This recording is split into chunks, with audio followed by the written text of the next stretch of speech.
Inilah pembahasan kami, yaitu tentang pasar monopoli.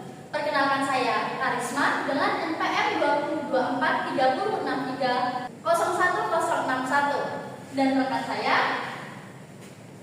Dimas Jayadava dengan NPM 202430630156. Saya Madatul Aini dengan NPM 202430630170.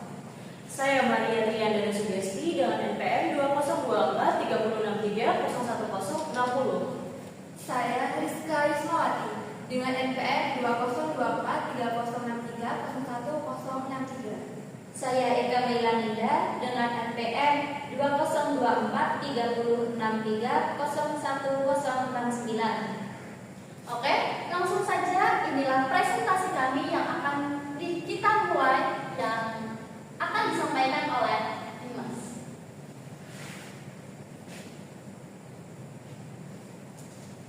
Pasar monopoli yaitu suatu bentuk pasar di mana hanya ada satu penjual yang menguasai pasar dan memiliki kekuatan besar untuk menentukan harga. Pasar monopoli timbul akibat adanya praktek monopoli yang dapat merugikan kepentingan umum dan menimbulkan persaingan usaha tidak sehat. Ciri utama pasar monopoli adalah adanya satu perusahaan yang menjadi penjual tunggal untuk suatu produk atau jasa tanpa pengganti yang dekat. Oke, materi yang kedua akan disampaikan oleh Aini. Karakteristik pasar monopoli. Yang pertama, ada satu penjual yang menguasai pasar. Monopoli memiliki kontrol penuh atas pasar. Yang kedua, tidak ada barang pengganti yang dekat. Konsumen tidak memiliki pilihan lain. Yang ketiga, hambatan masuk yang sangat tinggi bagi perusahaan baru, yaitu perusahaan lain sulit masuk ke pasar.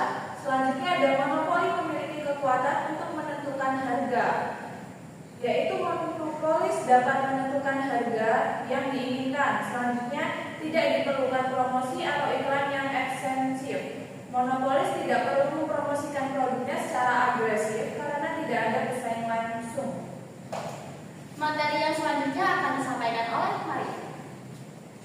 Penyebab munculnya pasar monopoli. Yang pertama, kontrol atas sumber daya kunci. Jika suatu perusahaan memiliki kontrol eksklusif atas sumber daya alam atau bahan baku yang esensial untuk produksi suatu barang. Yang kedua ada hak paten atau hak cipta. Pemerintah memberikan hak paten kepada penemu untuk periode waktu tertentu. Yang ketiga ada pemerintah memberikan hak eksklusif. Dalam beberapa kasus, pemerintah secara sengaja memberikan hak eksklusif kepada satu perusahaan untuk menyediakan layanan atau produk tertentu. Yang terakhir ada skala ekonomi yang besar.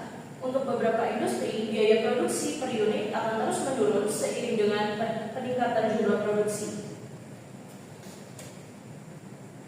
Materi yang selanjutnya akan disampaikan oleh Rizka. Baik, selanjutnya ada dampak pasar monopoli.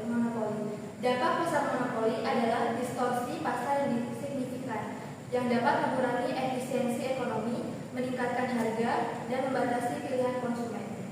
Yang pertama ada harga tinggi dan output rendah. Perusahaan monopoli dapat menetapkan harga yang lebih tinggi karena tidak ada pesaing yang dapat menekankan harga ke bawah. Yang kedua, kurangnya inovasi karena kurangnya kompetitif.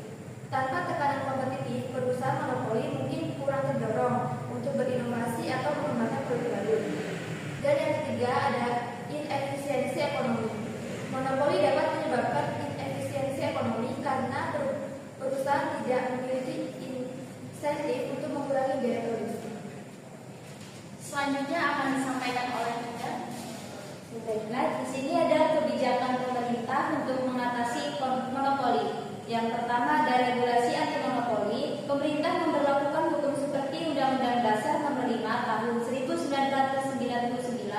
untuk mencegah praktik monopoli dan persaingan tidak sehat dengan pengawasan oleh KPPU. Yang kedua ada pengawasan harga. Pemerintah menetapkan batas harga atau price ceiling pada barang atau jasa penting agar konsumen tidak dirugikan oleh harga tinggi akibat monopoli. Yang ketiga ada deregulasi, menghapus hambatan bagi pelaku usaha baru seperti penyederhanaan izin, pengurangan pajak atau subsidi guna peningkatan persaingan. Yang keempat ada pendorong inovasi dan persaingan. Yang kelima ada transparansi dan akuntabilitas. Keenam ada kemitraan publik privat. Yang terakhir pendidikan dan kesadaran.